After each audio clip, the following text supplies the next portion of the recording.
How's it going, everyone? Got a bunch of PlayStation 4, PlayStation 5 JRPG news to talk about. Persona, Final Fantasy, Tactics Ogre, Dragon's Dogma, if you want to consider that a JRPG, we are going to for the sake of this video. But let's get right into it. Obviously, if you watch the Xbox showcase, really happy that Persona 3, Persona 4, and Persona 5 are all headed to Xbox. That's going to open the games to a new audience. They're also coming to PC. But it should be noted that Persona 3, 4, and 5 are also coming to PlayStation 5. Now, Persona 5 Royal, obviously already available on PS4, so you can play it on there.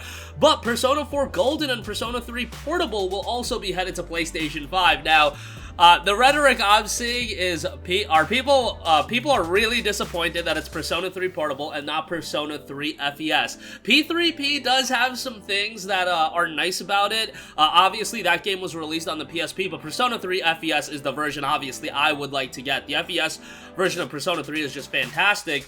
And Persona 3 is one of those Persona titles that I feel like is a little forgotten about just because Persona 4 has had the Steam release.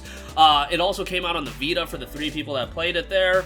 And of course, Persona 5 is incredibly popular. I played through Persona 4 back when it came out on PC. I played it on Vita. I was actually one of the 3 people that played it on Vita.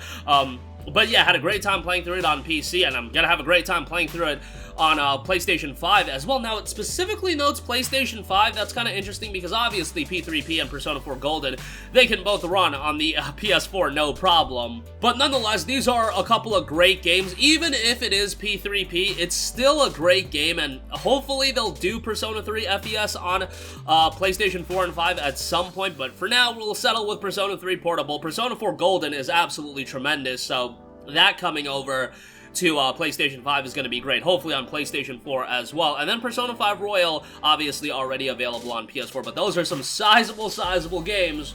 I would imagine you can expect those in 2023 just because they noted Persona 5 Royal is coming to PC and Xbox One on October 21st, and then Persona 4 Golden and Persona 3 Portable just had a coming soon label, but it was also listed under the 2023 section of the Xbox showcase, so I would expect those early next year, and even if you don't want to check out Persona 3 Portable, hey, Persona 4 Golden is going to be something high quality to check out. Alright, moving on from that, Final Fantasy VII 25th Anniversary Celebration broadcast is going to be happening on June 16th at 3 p.m. Pacific Time, 6 p.m. Eastern. Now, the broadcast will feature the latest information relating to the 25th anniversary of Final Fantasy VII. We'll be streaming Final Fantasy VII 25th Anniversary Celebration at only around 10 minutes long. It'll be short and sweet, but we have packed in lots of information, so I hope everyone can look forward to the unveiling. Obviously, everybody wants to see Final Fantasy VII Remake Part 2. Will we see it here? I imagine we might see a teaser trailer. I wouldn't get too excited just because I still don't think we're gonna get FF7 Remake Part 2 until 2024. Remember, Final Fantasy 16 is scheduled for a release in summer of 2023. I highly doubt we're gonna get the 7 Remake Part 2 and Final Fantasy 16 in the same year. Just don't see that being very feasible, and I think it makes sense for Square Enix to stagger them out. Hell, I could expect Final Fantasy 7 Remake Part 2 being a 2025 game. That's why I like the fact that, you know, they're expanding Final Fantasy VII as a project, but doing it in multiple parts, whether it be 3-4 parts, and knowing how long it takes Square Enix to get these games out sometimes, yeah, it's a little bit daunting to think about how long we're gonna have to wait for the whole entire saga to conclude. And of course, with a narrative shift, who knows where they're gonna go. Like, I'm excited that there is a narrative shift. Look, either it's gonna be really well done or it's going to be an absolute train wreck, and I'm kind of in for both of those things. Like, if it's a train wreck, yo, I can laugh at it, and the gameplay's still hopefully gonna be very enjoyable, and there's still gonna be a lot of redeeming qualities. And if they do it justice, hell, that's another Final Fantasy VII experience that people are gonna have, and you can go back and play the original if you want the original experience. You can play this one if you want the new multi-part experience.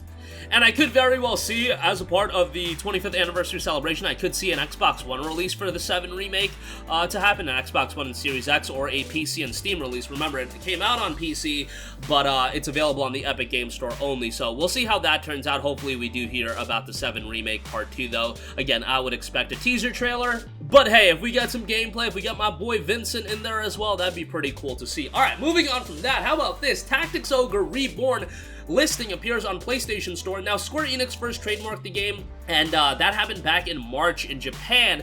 If you don't know, Tactics Ogre was one of the more underrated Square Enix titles. I don't know if they were Squaresoft when the PS1 version came out. Nonetheless, Tactics Ogre is a game that I played on the PSP as the remastered Tactics Ogre. I believe it was called Let Us Cling Together. That came out on PSP. It's not a JRPG that I personally have a lot of affinity towards, but hey, I know this is a game that a lot of people think very highly about. For a long time, the PlayStation 1 copy of the game, like if you had a completed box, it would go for a pretty penny. I don't know if that's the case anymore, but yeah, now hopefully we'll get a high-quality remaster of the game, and this is a strategy RPG, so go into it with your expectations in line. I would imagine that this is just going to be a remaster and not a full-on remake. Maybe something akin to what we saw with Chrono Cross. But hell, bringing these JRPGs back that people have a lot of affinity towards, and, you know, bring them up a notch and having them easily accessible, that's not a bad thing at all, and hopefully it'll be out on just about every platform because, you know, this isn't going to be a hard game to run at all. You know, Xbox, Nintendo Switch, PC, PlayStation, hopefully enough people, a lot of people I should say, are able to check it out. And lastly, I do want to note, 10 years of Dragon's Dogma digital event is set for June 16th. Event will discuss how and what Dragon's Dogma came to be. Hi everyone, I'm Hideaki Itsuno, game director at Capcom. A few weeks ago, we celebrated the 10th anniversary of Dragon's Dogma. Thanks to all of you for joining us in this celebration. The world of Dragon's Dogma has spread to various different kinds of media, ranging from games such as Dragon's Dogma and Dark Arisen expansion to digital comics and Netflix original animated series. In the coming days, we will be releasing a video celebrating 10 years of Dragon's Dogma, talking about how and what Dragon's Dogma came to be. So whether you're a longtime fan or just curious about the series, we'll have something for you to enjoy. We hope you check it out. Once again, thank you all so much.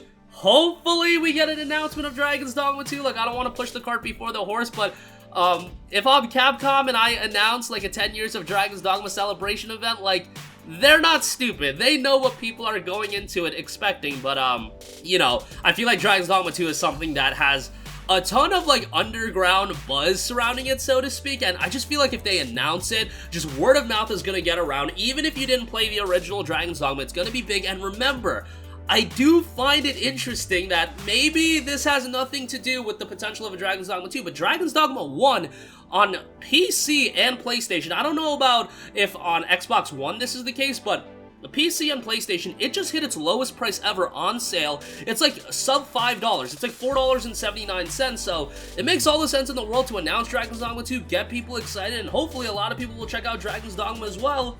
Capcom can be like, yo, buy the game right now, it's sub $5, and that sale is going to be running until, I believe, June 22nd or the 24th, so that makes a lot of sense to me. I don't know. Maybe I'm just, you know, a bit wishful in connecting those dots together, and maybe it's just a coincidence, but yeah, I think Capcom knows what people are wanting and people are expecting, and look, Dragon's Dogma 2 was in that leak, so I imagine at some point we're going to be hearing about it in a 10th anniversary stream. That makes a lot of sense to announce it, but what do I know? But that's going to do it for me. Persona 3, 4, and 5 coming to PlayStation 5. Persona 3 being P3 portable. I know that's a little bit of a disappointment, but nonetheless, at least it is going to be arriving to PS5. Final Fantasy VII 25th Anniversary Celebration broadcast. That will be happening June 16th, 3 p.m. Pacific Time, 6 p.m. Eastern. Hopefully, we hear about FF7 Remake Part 2. Tactics Ogre Reborn listing has appeared on PlayStation Store. That is a strategy JRPG. Looks like Tactics Ogre will be coming back. And 10 years of Dragon's Dogma digital event set for June 16th. If I don't get an announcement of Dragon's Dogma 2 there, man, I'll complain on the internet. That's about all I can do. But that's going to do it for me. Sound off with all of your thoughts in the comment section down below. Thank you for watching, and goodbye.